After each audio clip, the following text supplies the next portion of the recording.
Welcome to the Hockey and Us, my good friend Danny. And this is my good friend Will. And who have we got today, Danny? We've got Karen from TriXtra Coaching. Enjoy the podcast. Come on!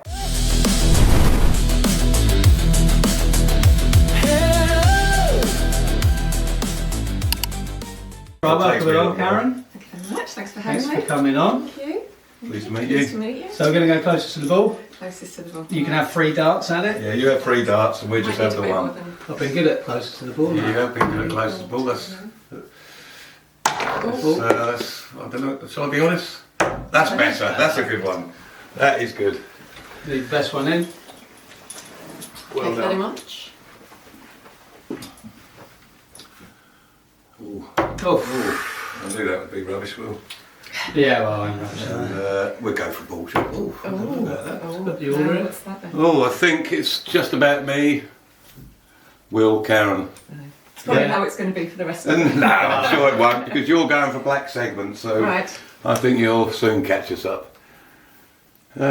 Will. So Karen, you are TriXtra I am, yeah. Coaching. Do you want to tell us a little bit about it? Well, TriXtra is a triathlon, so swim, bike, run, sport-based coaching business that I set up probably about 3-4 years ago now. And on top of that, I've developed that TriXtra sort of approach, that sort of concept of 3 elements into life coaching, which I started sort of last summer really. So the idea being that you look at it holistically. So it's about your life, your work, and you can include sport in that. And I think if you look at people in terms of that holistic approach, so if you're happy with your life, you're happy with work, then you're going to do well in sport generally. I You know, think so, if yeah. whatever you're trying or whatever you set your mind to, you're more likely to succeed. But if those elements of your life are not in balance, or you're not achieving what you want to achieve, or they're not aligned, for example, with your values and the things that are important to you, often sport you won't be achieving as well. You know, your mind's not in the right place, so you can't commit to your programme. But also in work, you might feel a little bit, this doesn't quite fit with where I want to be, I'm not happy. And so when those things are not in alignment, then You can relate generally, to that, yeah. definitely. And I think the big part of what I do really is about that sort of performance across the board. You know, so whether Yeah. it's for sport or whether Yeah. it's life and work. Yeah, that's important, that, having that. So how does this scoring work for you? Right, so I've just scored 2 points. So I've got 2 darts in the 20. So I'll put my 2 up. Okay. So we're aiming for the 20. We're aiming for the 20s, I'm going for black. and you're aiming for any black segment, and if you get a triple or a double on a black segment, We've been aiming for the 20 You- for months and we're still rubbish. It's still rubbish, okay. Right. you'll end up winning. Don't worry about that, Karen. I can see it. Well, let's see how good Will is, shall Let's we? start off at the strum, shall we? Okay, see if this works. This improves your performance. Yeah, absolutely. I do like the name TriXtra, though. Yeah. Pretty cool name. Yeah. You come with that all yourself, or did? I got help. Got help with that one? Yeah. So part of the when you're going through a training course, so I'm British Triathlon qualified and trained. When you go through, part of what they do with the programme is to encourage you to look at sort of marketing and how you'll be promoting. One of the things they ask you to do is think about who's going to be your ideal client and what would your brand be. And so we just kept trying all these names, and TriXtra came out because it was the tri bit, but it's also got Ricks in the middle, so it's Karen Ricks. Yeah. And so basically it was just, we all just sat down, and my husband really, but I don't want to give him credit. Yeah, give him a shout out. Go on, give him a shout out. No, it's a really cool name. So that's. Ooh, No, you've gone for black segment, Karen, and well, Got one. did you want to change it to white segment? Yeah, I can have 3. No, it's all right. I'll stick with the rules. I was going to say, he won't let you change. No, I was up for it. I was up for it, but at least we'll see. So you're qualified, so what was it, you just said you're highly qualified as a triathlete coach. Yeah, so British Triathlon, Yeah. you go through a training programme with them. So you start as a sort of level 1 coach, which means you can support a club coach. And then you do a level 2 coach, which is a club coach for teams, so you can, groups. So you can hold a running club group, you can do a bike group, you can do a swim club group, but you can't train people one-to-one, and you can't do that on your own. You have to get a diploma in that, so it's a level 2 diploma. So that's what I've got. And a shout out to Trianglia, because they were the ones that sort of supported me. And I also spent some time training with Beccles Triathlon. So there's some really good triathlon clubs around. And Trianglia is sort of one of the biggest ones based in Norwich, and there's quite a few of us who are coaches there. And we're actually quite well recognised because we've got so many female triathlon coaches, which is nationally quite unusual as well. So we sort of, I trained through with the support from them, and then I've been able to set up on my own. So coaching people from sort of the first sprint triathlon maybe, which is, you know, quite short distance, up to sort of Ironman distance, which is the sort of full distance triathlons and in between. But also, because it's swim, bike, run, I've coached people to do marathons, and I've coached people to do long distance swimming as well as. How do you coach someone? Sorry, how do you coach someone to do a marathon? Is it like? Let's have you were coaching someone like us who we're not run a mile, and would you be able to do a mile? To start with, it'd be give up your lifestyle. No, I think it all depends on what it is you want to achieve. So if you came to me now and said, I want to be able to run a marathon, we'd have a look at what you're currently doing, you know. So you wouldn't say, well, you could run a marathon next weekend. What you'd say is, you know, when is that marathon? If you've not got a timeline for it, then well, let's put it as an end goal, not put it as concrete, but maybe we'll say not this autumn, but maybe next spring. So we've got 12 months to get you there. But it's surprising, you know, some people, if they've got some basic fitness and, you know, they did sport and it's just been sort of low level, but they've kept their fitness, then you could probably do it in about 4 months, I think. Wow. What, 20, is it 24? 26 miles. 26.2, I could do the 0.2 probably. Yeah, it's on a lot of people's bucket list to do a marathon, and it's, you know, to raise money for charities and stuff like that, and it's getting around to it. And well, I coached a lady, she was my first client actually, who wanted to do a marathon. Her husband had told her that there was a marathon in everybody. And I think it's true with a lot of activities, well, a lot of things in life really. It's about a mindset, I think it's about willingness to do it. And she'd lost quite a lot of weight, and she approached me in her 60th year and said to me, will you help me get my marathon, get that one marathon? Oh, wow. And she did it. So, you know, and she'd already been doing some running. She'd been doing a lot of the park runs, you know, it's just an amazing place for people to start being active. So she'd done a lot of that sort of thing. Had gradually increased, should be playing, no, you're right. Gradually increased to sort of 5Ks routinely, 10Ks routinely, did a half marathon, and then just said to me, right, I'm at this point, but the difference between a half marathon and marathon, similar to with triathlons, the difference between a half distance triathlon and a full distance triathlon, it is double. So it's double the training, double the work, double the, you know, the commitment. And you do need a lot of support behind you. You do need your family and people like that. Where did that go? Well, it was in the dartboard, Karen. Well, there you go, you're off the mark. And you're only one behind me, and you're ahead of Will, so that's how. That's the standard. We're playing it. Good. I like that. Oh, that's brilliant. So, what came first? Was it the life coaching, or was it the? Or have you've obviously always been into your fitness and your training and.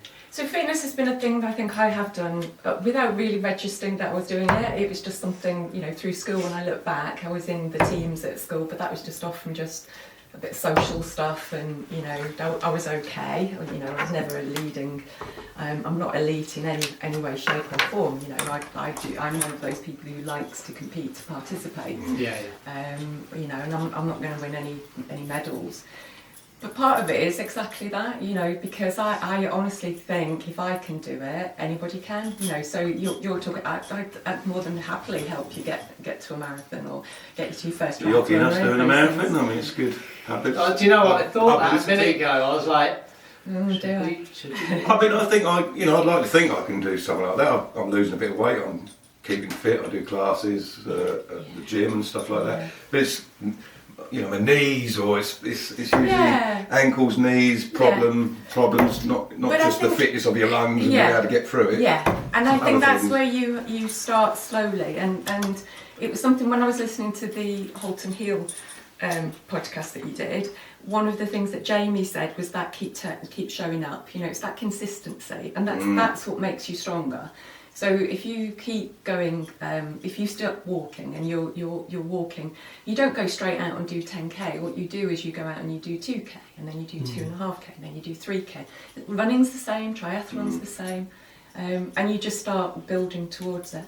And doing all of that, and being also a sort of manager. So I was a senior manager within the NHS.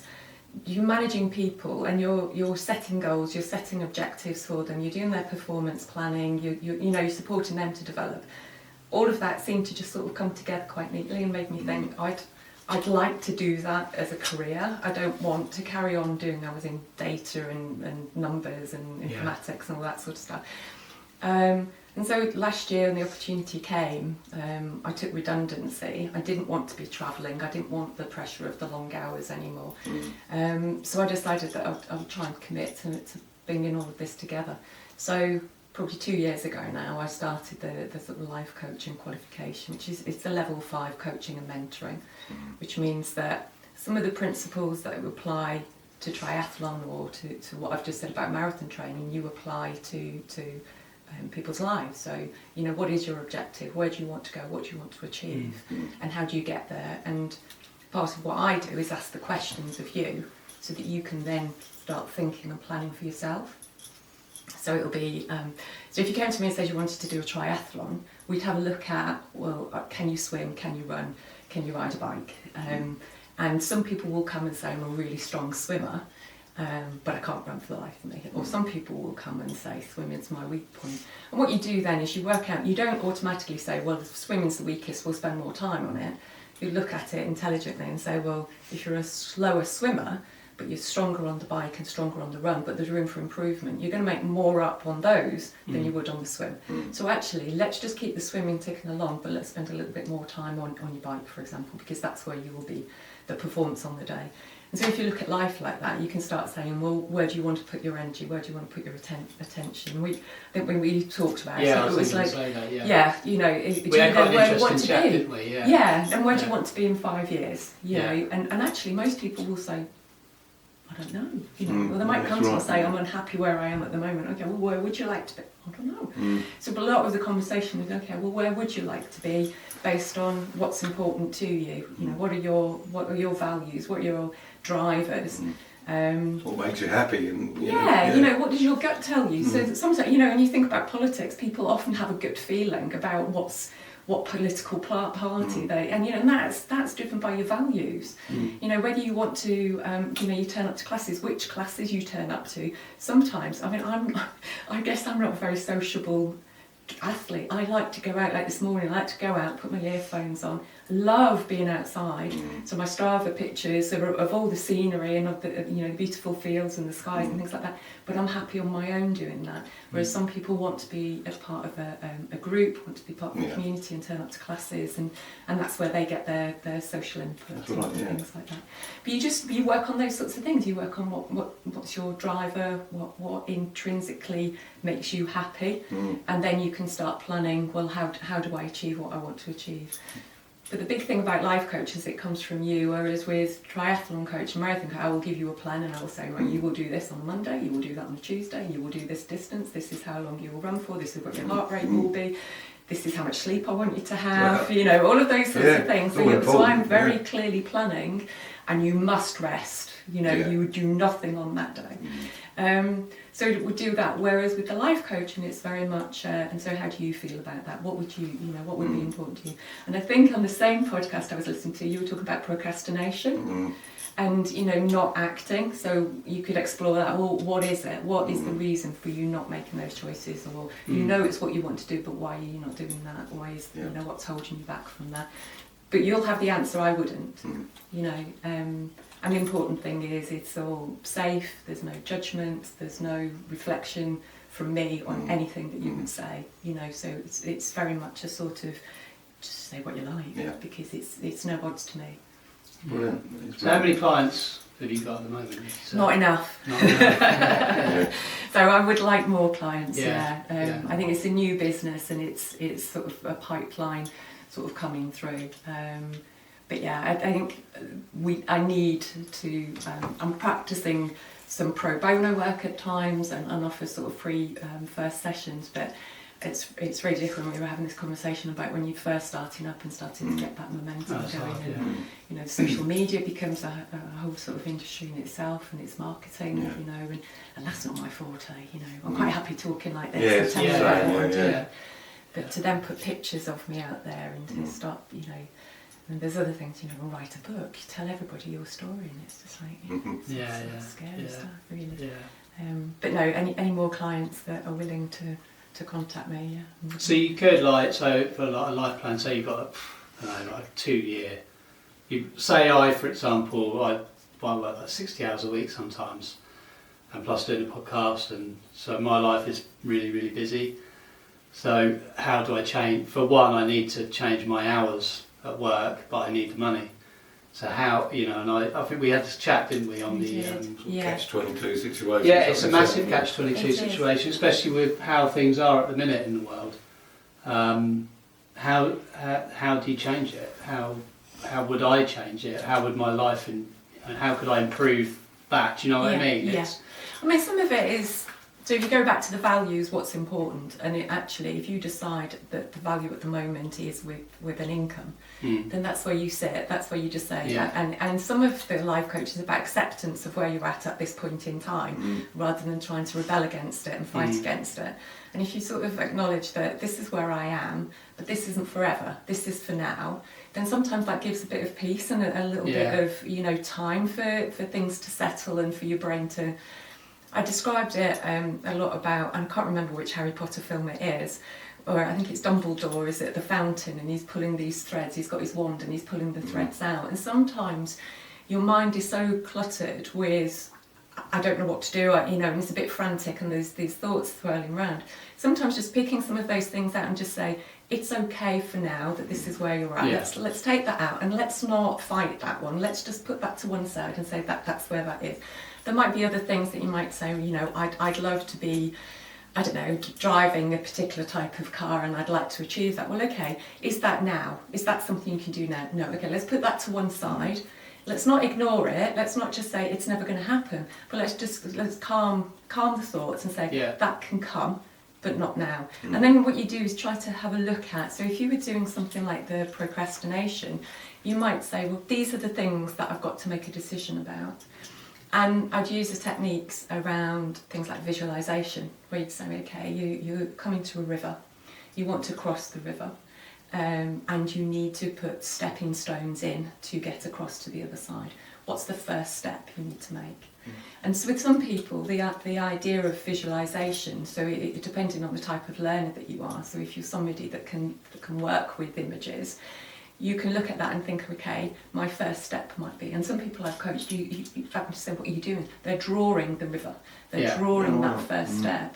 And it will, you know, some people might say, right, that doesn't mean anything to me, you know, but some people will say, okay, yeah, I can get that. I can get my first step along that river is going to be this.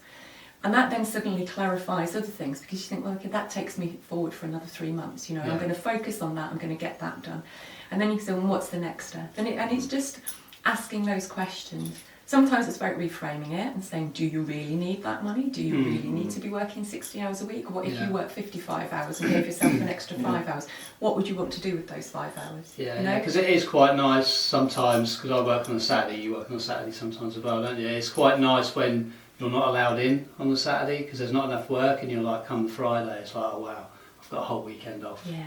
You know, that, and actually you don't, you know, I mean, you do miss the money, but actually it's needed. Yeah. Oh, yeah. You know, that is needed. It's your And is it my throw? Was it? I don't know. Was it Karen's throw? I think it's Karen's throw. No, I don't think so. You don't think It's so? yours. Is it my throw? It's yours. I haven't got a clue. Where you go next? Well, Let you Karen, I guess. Go for Karen. You can get ahead here. If you get a little bit of luck. Well, That's the better. point. No, there's Here we one. go. Well, here 2. That's even a 20 as well. There you There's go. 3 Look points. at that. So That was your life goals then. you know what we mean. That's the point. Oh, calm down now. Yeah. I think, what do you reckon? We'll just go up to 10 or 15 and go on the Yeah, course? yeah, Yeah, fine. we'll just... I'll still try and win mine. Okay, that's my go. Yeah, no, it's interesting, isn't it? It's small steps. Absolutely, and I always say, you might have a bigger plan, but to achieve anything, you have to chunk it up. That's my biggest phrase, really, is chunking it up, is making everything bite-sized so that you can achieve it. If you look at something, you have any sort of goal. If it's too big, you're never going to start it. Yeah. And some people's mindsets are, well, I won't start it because I won't finish it. And I've got to finish it. Yeah. But if you split things up, like the marathon training, if we had a year, you use this concept of periodisation. So you would look at the whole year and plot out what you would have to achieve. Then you would split it down into sort of base training, and then you would have a look at the build phase, and then you'd have a peak phase, and then you'd go straight into your race. Now in that you might put other races, so if you've never done a race before, you might think, well, I'll do a 5k and a 10k, and that'll give me the experience and the feel, but they wouldn't be your priority things. You'd be aiming for the end. And you can do that with life events as well. You'll have certain milestones that will be like, tick, I've achieved something. And we all like reward. We all like that concept of, I've done something and that's made me better, or, Yeah. those sorts of things. You'll go. Going on, keeping an eye on things here. You Just are. Yeah, we've been a ref, haven't we, mate? It seems to be coming around quite quick. Well, we're enjoying ourselves, aren't we? There you go, there's another There's another point. point. You're starting to take the Well, lead. we give you a point for that. So, yeah, 2 points. So you've took the lead. Uh-huh. So in You're terms just a winner, aren't So in terms of like life achieved, I'd say within the last year and a half I've probably achieved what I bought this house. I recently got another car. Okay, it's all costing me money, but when I was buying this house, I was like, that was my focus. Nothing else mattered. I was constantly at work. I was saving like every single penny. I didn't realise I could save so much money. you? Oh, sorry. But now I actually got, because I had to go and pick Ava up to do the podcast, and we pulled in the drive, and I was like, I've done alright actually, and I've got the house, so I've got the car. I mean, I love my car. Doing well, mate. And but the thing is, it's like, even though I've got that, I'm like, still tired. I'm still I want more out of life. I don't want to be. Yeah. Again, I don't want to. I like my job. It's alright. It's hard work, but I want more out of life. I don't want to be doing. Like we spoke on the online, didn't we? And so I don't want to be doing the hours. So it's always that end goal, isn't it? Do you ever get to the end goal? I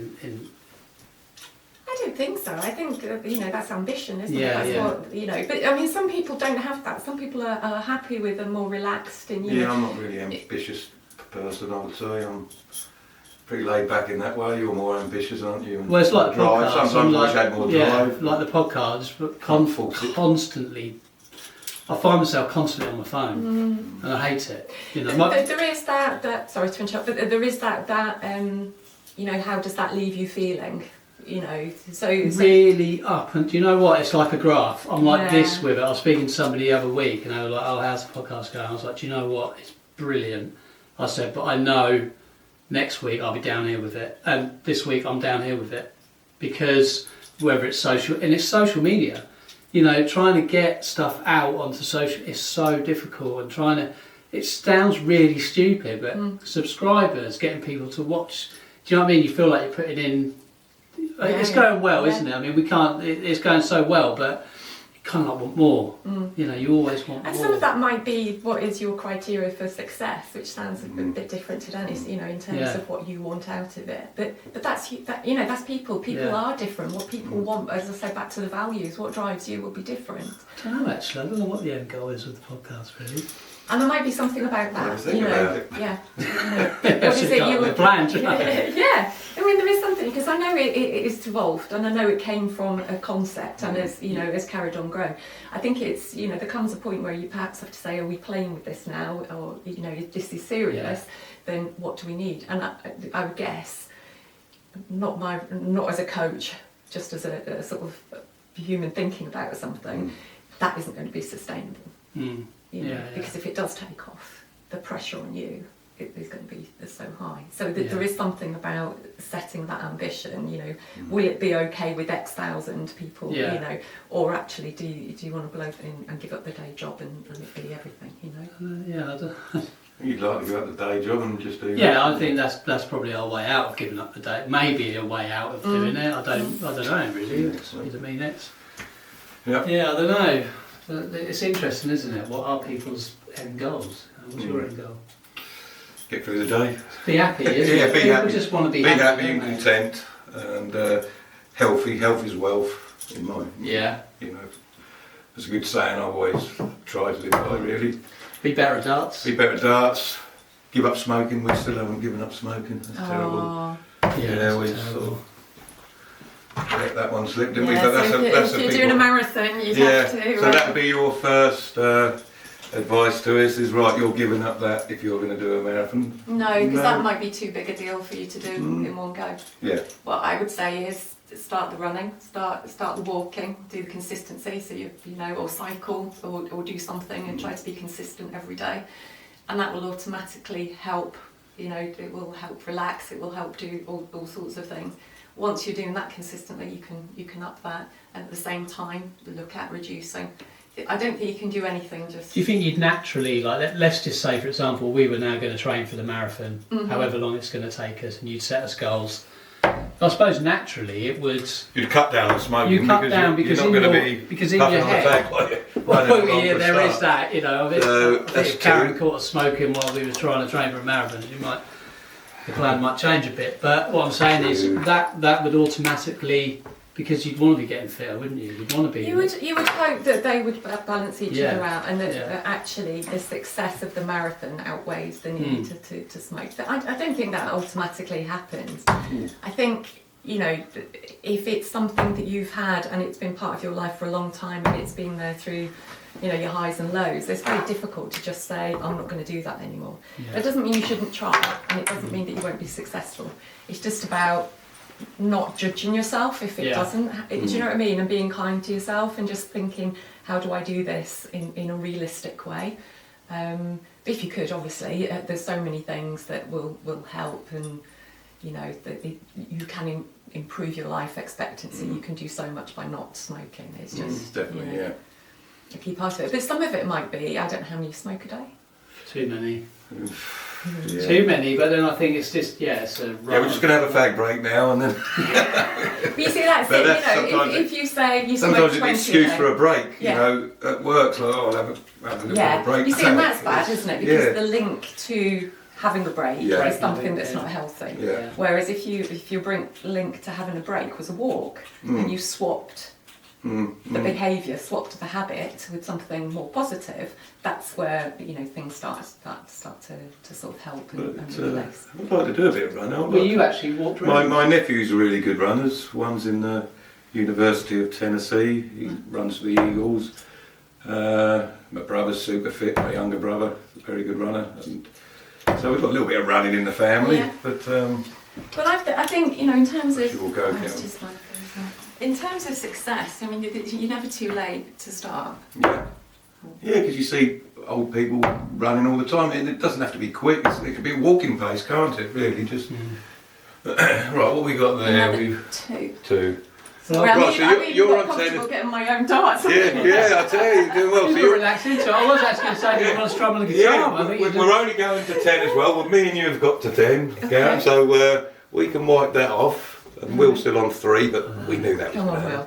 You've got this. Come on. Coaching, Okay, give him some coaching. I don't mind. That's it. It's your go. Yeah, so see what difference it makes. Right. Oh, he's got near the 20. Oh, that's one in. There you go. That's pretty good for Will. I'm terrible. What you need is his friends that are going to lift you up. Yeah, but I do lift him up. I do lift him up as well. Oh dear. So, no, it's your go. Your go, Karen. So you're now on the balls. No, you're up. Yeah, so you just went, did you? Yeah, I think you've missed a turn. Well, I think you've missed a turn. Well, we aren't worried about it. So I'm going for the... You're going for the balls, so... Patty. Nearly. Nearly. Well, give her a point. I'm going to give you it down. There you go. Helps. Let's see what happens there. I'll probably go over the side. That is a good. No. I think because you haven't. We're supposed to be a better standard. I think that's a point for getting pretty close, isn't you? Will? That's up to you, mate. Well, I'm awarding her a point. Yeah, well, now's your go. Now's my go. I'm sure I've got it right. Here we go. So you mentioned London to Paris. Yeah. You said paraffin then. Yeah. London to Paris. Yeah, so last summer I was coaching a lady who's visually impaired, severely visually impaired actually, to swim what they call the Triple Crown, which is swimming the length of Coniston, the length of Ullswater and the length of Windermere. And she came to me when she'd just started to swim Coniston, and she'd done it and it hadn't gone to plan, and she hadn't done it as well as she'd hoped, and she was really concerned because the length of Coniston is about 5.25 miles. I think Ullswater's 7 and something, and Windermere's 11ish. So the idea was that I would help her, and I'd got 4 weeks to get her from 5 miles to the 7 miles. So we worked on that. She did as I said, which was my sort of line at the beginning was, I can help you get there, but you must do as I say. So we got there and she came, she said at the end of it, I think I've got more. I think I'm positive now we'll get through Windermere. Part of the training was I wanted her to be able to do cross training, so swimming constantly. You know, at max she was swimming like 14k a week. Wow. So to swim that amount In a pool? Yeah, or open water. Yeah. So various places around Norfolk you can do open water, which is much easier. Obviously the backwards and forwards, 5k in a pool, just 25 metres, drive you mad.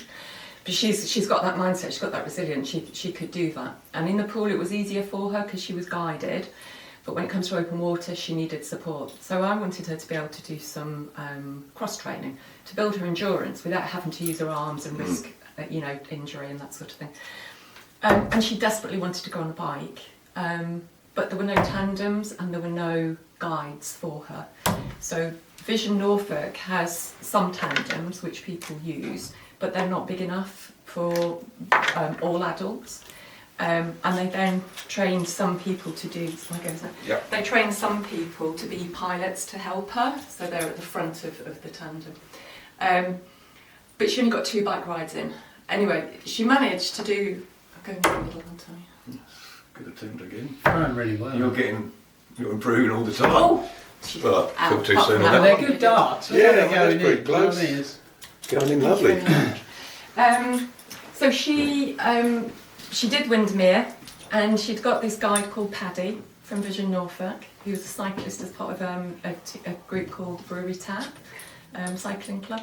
And so she came out of the water and contacted him, and he said, "What's next?" And she said, "Will you ride London to Paris with me?" And so whenever I do something like that, because she was visually impaired and she was my first visually impaired athlete, I wanted to understand a little bit about what I could do better, how I could sort of support her better. And so she was giving me this feedback, and then she said she was going to do this, and I said, "Well, can I come? I'd love to be able to do that." So there's a group of us now, there's 9 of us who are cycling. On the 23rd, we leave London, 23rd of May. We're cycling down to New Haven, which is about 60 miles, which is a bit bumpy, because we've got to go through the downs to get to New Haven. Cross to Dieppe, that'll be the first day, and then Dieppe down through to Paris, and we'll get there on the 26th, so there's sort of 4 days of cycling. But she hasn't really cycled that sort of distance before. There's a few of us who have sort of cycled, so I've done a full distance triathlon, so I've done like 112 miles in a day sort of thing. But I'm not, it isn't my strong point, so we're putting all of that training in now. But the ambition for it is to get a tandem make it available. So we've got a partnership with Trianglia, Vision Norfolk, Pedal Revolution cycling club, cycling shop in Norwich, Right. and Try Harder, who's a triathlon shop out in Dereham. They're sort of all supporting us and helping us get there. But the idea is that we have the bike stored somewhere centrally in Norwich, so we're trying to figure out where that can be, because it needs to be accessible. Yeah. So somebody needs to be able to get to it in order to go out on it who's visually impaired. So it can't be too far from the train station. So triangular train down at Whitlingham Broad, Yeah. and we can't really store it down there. Somebody getting from the train station or the bus station to get down is just going to be too difficult. So we're thinking somewhere central that we can do it, but we're raising money for this tandem. And the idea being whatever's left after we've got the tandem and after we've got a spare pot for maintenance and servicing and those sorts of things, parts, the rest of the money will go to Vision Norfolk. And so hopefully they'll be doing some things like archery, might do darts. They swimming for children and things like that, but they're also on board with trying to encourage people to be able to go out and do something on a tandem and stuff. So anybody who's got, who hears this, got any desire to support us or sponsor. Is there like a GoFundMe or anything like that? There is this crowdfunding. It's under Claire's name, Claire McCarthy. Right. And I can share the link. If you share the link with us, and we'll get the link out there as well. Yeah, that'd be brilliant. Thank you. Yeah, so another one of you was saying about your ambitions or your goals and things like that. So, doing the full distance triathlon was part of one of mine. This ride, London to Paris, part of one of mine. We've got a 24-hour run over at Sandringham in June, swimming Serpentine in September.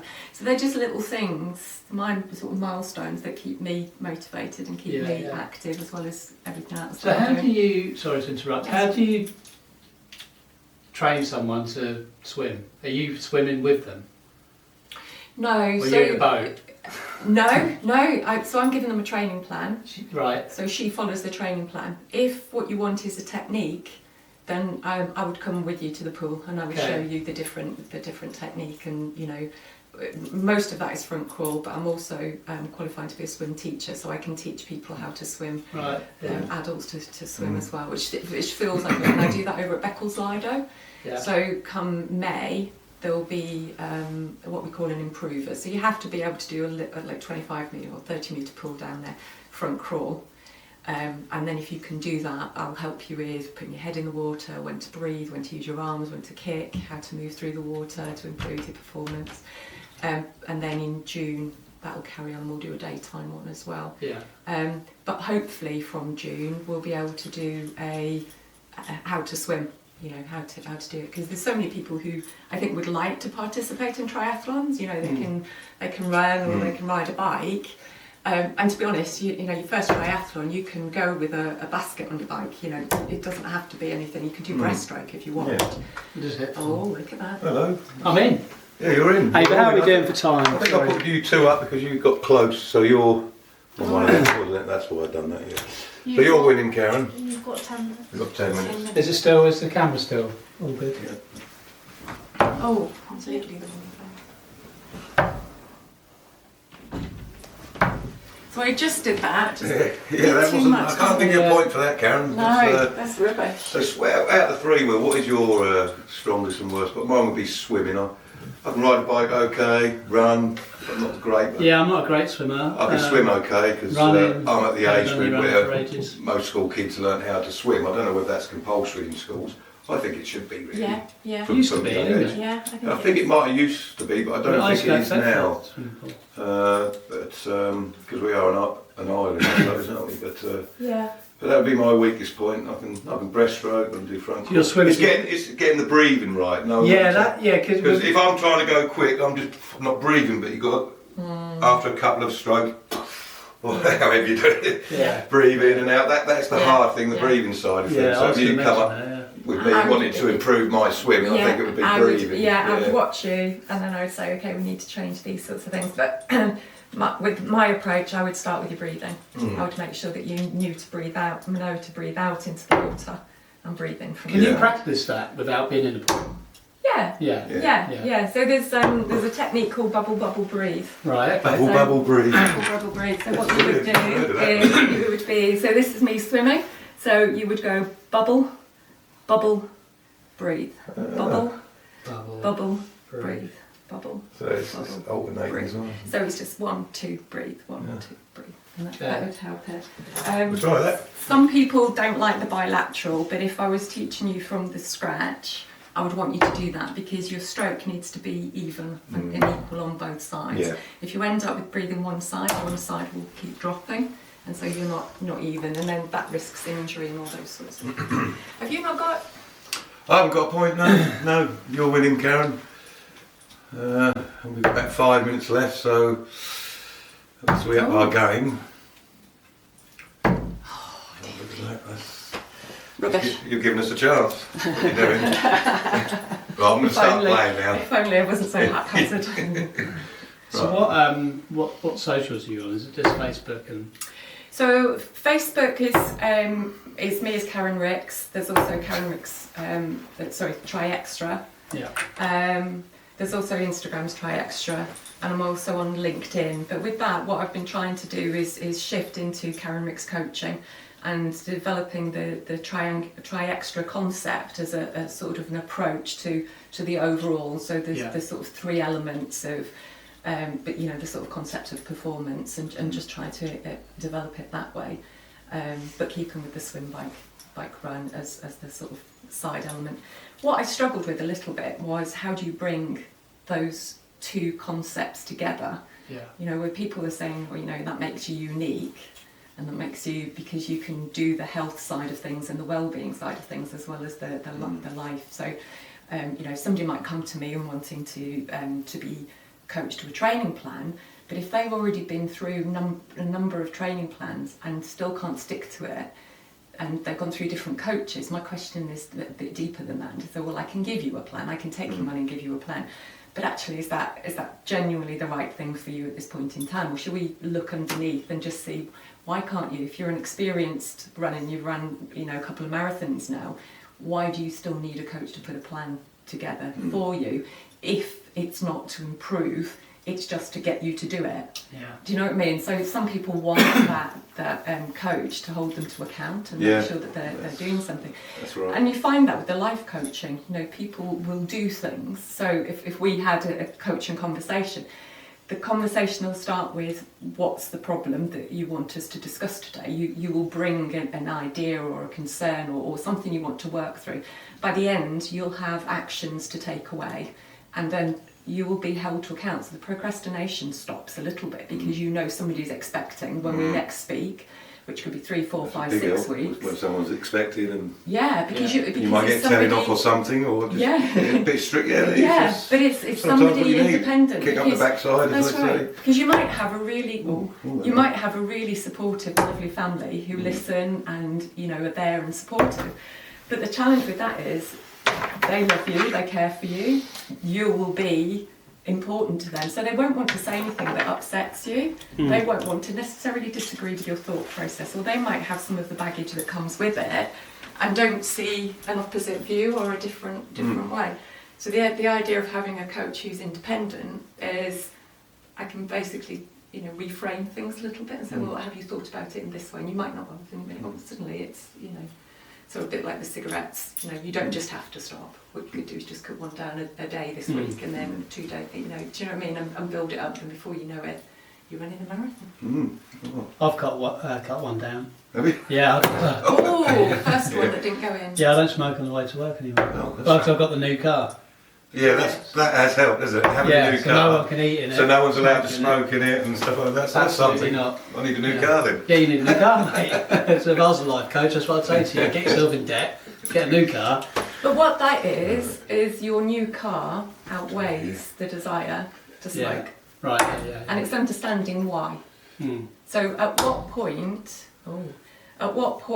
does its newness stop? Yeah. Yeah, that's the thing, isn't it? Yeah. Where you get the odd knock, you're like, now you get a tiny little bird booze on your car, and you're like, oh my god. You're never going to have fish and chips in that car. See, I always said, because I don't mind saying, I did put some money down on this car, but I had to finance it as well. And I always said, I'm never going to get a car from finance. I don't see. I was actually talking to someone not long ago about it at work. I was like, I'm not doing it.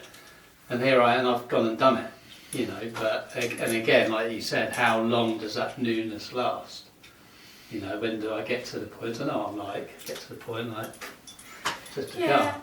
And I think with a lot of the coaching, it's that self-reflection, and it's that, you know, what's important to you, what drives you. You know, if you, for example, with people with low self-esteem, there might be something about write a letter to yourself and discuss the positives that are happening in your life, and then keep that, you know, have that as something that you come back to. Yeah. And understand, right, she says, meaningfully. Go on. Little That's bit. fairly close, that's not too bad. That's it. Come I'm on. not going to give her a point for that. no. Karen's winning, so we got, I think... Just as you said, I'm not going to give her a point. Well- This, you missed completely. Yeah, well, that was bad You're coaching. bad coach. Well, I'm a bad coach. You so are, I am a bad coach. yeah, okay. there's no positive. I feel terrible now. Oh, well, okay. It's a Saturday I'll try it afternoon, it's myself. fine. I'll coach myself. Right, Danny, come on. Yeah. You're a good Well, I think we're player. going to have to go closest to the ball to see the winner. Well, just watch We what I are. do now. Oh, Yeah. let's see what you do. Getting confidence, back confidence. Yeah. Here we go. Nice, relaxed. No. Isn't there something about the follow through? There is, I yeah. heard you- There you go. I managed to That's follow the through on follow that. through. Yeah. It does come out with But I- a certain throw sometimes. which Yeah, doesn't take it's away. like with golf. It's like playing football, following through, Yeah. following Yeah. through. But with darts, it's very hard It's to a do. frustrating game. I mean, like, when you watch these dart players, it's just like, wow, yeah. I've still got a few 180s, Karen, which you probably haven't heard me You mention. guys are going to have to go close to the ball now. Close, should we just go close? Right, okay. Okay. We're gonna Even do- though Karen's a point up. Well, What do you mean, well, even though? Well, really, you're the winner. Well, really, really. Karen's the winner, but we'll I think go close to the ball, we're anyway. going closest to the ball. We're going to hey, give us merit. You're our winner anyway. You're a- You you're could just- be- you're a but winner. You could be a double winner here. Karen is a winner, Double I or could be, nothing. but unlikely and to you be. could be a double winner. So here we I'm not a go. gambler. Well, my surname's gambling, so that doesn't really get Yes. Oh, we have just one. Yeah, one. Ladies. Oh, should have been ladies first. Yeah, shouldn't should have Yeah, been. so I need to That's- improve. Again, you need to improve on that one. Ooh. No. But Okay. Well, I like to be a winner alongside Karen, so. Oh. Really? I think we got to give it. Well, No. it's out of me and you again to see who Yeah. comes second, I would say. Do you want to go for that? Go on then. Karen's the winner. Karen's a winner. Karen's the winner, so this is to see who comes second. Well, you're very generous. Thank you very much. I'll go first. Well, Go on. Get out and do it. Here we go. I'm like, Oh. See, he said unlucky just before, so he's as bad as me. Yeah. but that's So- part of the coaching, you Well, see. stop. Hang on, we're going to give him a strum. Hang on. Relax, shoulders a bit. That is Right. actually, Yeah, I it think feels I good. need Because it. you're a little bit tense. That's nice. Good luck, Will. Good luck. See this. But you don't mean it. I do mean it. Yay! There you go. There you go. Thank you. That's a colour, mate. Well done, you come second. Well done. Well done, Karen. Thank you very much. No, I'm up for a cuddle. Thanks very much. Thank you so much for Thank coming you very along, much. Karen. Thanks for again. Brilliant. Really enjoyed Really it. Thank you very good much. luck. for the Lovely to chat. meet you. I hope it all goes well. Thank you very That was much. a really podcast. Yeah, Really really. podcast. Really good podcast. Yeah, it was really And when you're ready for your marathon training? I'll tell you what, we should really seriously talk about that. Doing something like Yeah. that. Why not? Why not? Why not? Yeah, that'd be a massive achievement. So Yeah. we'll have a chat about that. And as Yeah. I say, there's a marathon in everybody. Yeah, why not? Why not? Well, Ava could come along as well. Yeah, good America. She's smiling. yeah. That's brilliant. Thank you for watching. Thank you.